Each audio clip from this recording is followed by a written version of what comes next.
जीभ एवं गलार देखा जाउथिले दाग सावधान हो जातु टॉक्सिन कैंसर ये हूँ एक बड़ लक्षण जानी रखु कौन पाटी और गलार देखा जाउथिबा ए दाग ए लक्षण देखा गले जानवे टॉक्सिन कैंसर जितेबाला टॉक्सिन ट्यूमर किंबा कर्कट कोष को बढ़िबार आरंभ करे यहाँ को टॉक्सिन कर्कट कहुए।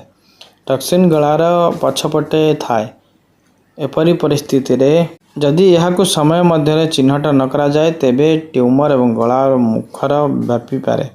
एहीपरि परिस्थिति टन्सिल कर्कट रोगर कहुए।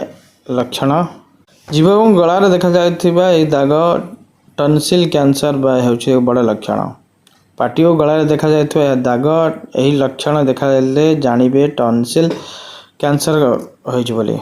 जेतेबेले टन्सिल ट्यूमर किंबा कर्कट कोष बढ़िया को आरंभ करे यह टन्सिल कर्कट कहुए। टन्सिल गलार पछपटे थाए एही परिस्थिति रे यह जदि समय मध्य चिन्हट न करा जाए तेबे ट्यूमर गला मुह को व्यापी पारे। यह परिस्थिति टन्सिल कर्कट रोगर क्यों लक्षण दिए। जदि 2 सप्ताह अधिक समय पर्यंत रही थाए तेबे टन्सिल कर्कट रोगर लक्षण हो पारे। यह परिस्थिति समाप्त मध्य कर्कट रोग गलारे गंठी देखा जाउथिबा एही गंठी छोट किंबा बड़ हो पारे किंतु जंत्रणादायक न हो पारे। यह टन्सिल कर्कट रोग कहुए।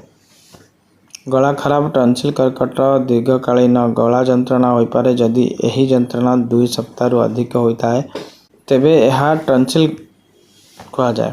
स्वर परिवर्तन आज आपणकर स्वर परिवर्तन लक्ष्य करती तेबे यह टन्सिल कर्कट रोग लक्षण हो पारे। जदि आपणकर स्वरर किसी फरक देखा फुली टन्सिल कर्कट रोग टन्सिल फुलिबार देखा जाए और गला बिंदुथिबा परि अनुभव हो पारे।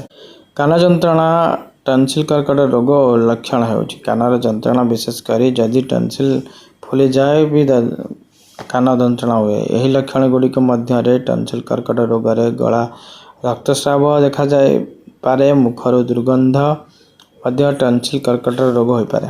टन्सिल कर्कट रोगर कारण तंबाकू सेवन सेमानकर अत्याधिक किंबा गुटखा सेवन करती धूमपान करती से टन्सिल सावधान रुहतु। एचपीवी और एचपीवी संक्रमण टन्सिल कर्कट सृष्टि करि पारे। पार्टी मैला जो माने निज पार्टी को ठीक भाव सफा करते ना सेमानकर। वीडियो भल लगे लाइक शेयर सब्सक्राइब करूँ। जानी रखु को खाद्य खाइले कैंसर प्रति विपद होता है। सावधान खाइले खाद्य भी बढ़ी पारे कैंसर। थाली काढ़ी दिंतु कौन किसी खाद्य जानी रखु। जदि आप ठीक खाद्य खाऊना तेबे आपण को गोटे रोग निहाती माड़ी बसो। यह अनेक खाद्य पानीय अच्छे एपरी कौन खाद्य पदार्थ नहीं जहाँ कर्कट रोगर कारण हो पारे किंतु गवेषणा किछु खाद्य खाइबा कर्कट रोगर सहित जोड़ी ही जाउछे। ए खाद्य गुड़िक कर्कट रोगर आशंका वृद्धि करे। फ्राइड फ्रूट डॉक्टर कहते जे फ्राइड फ्रूट खाइबार द्वारा पोड़ा तेलर बारंबार छणा खाद्य द्वारा शरीर कर्कट रोग सृष्टिकार रोगी को बुद्धि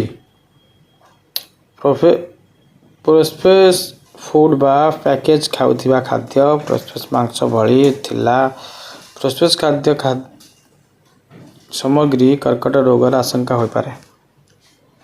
मद्यपान मद को कर्कट रोगर आशंका वृद्धि करुथिबा कारक मध्यरु अन्यतम बोली कहुए।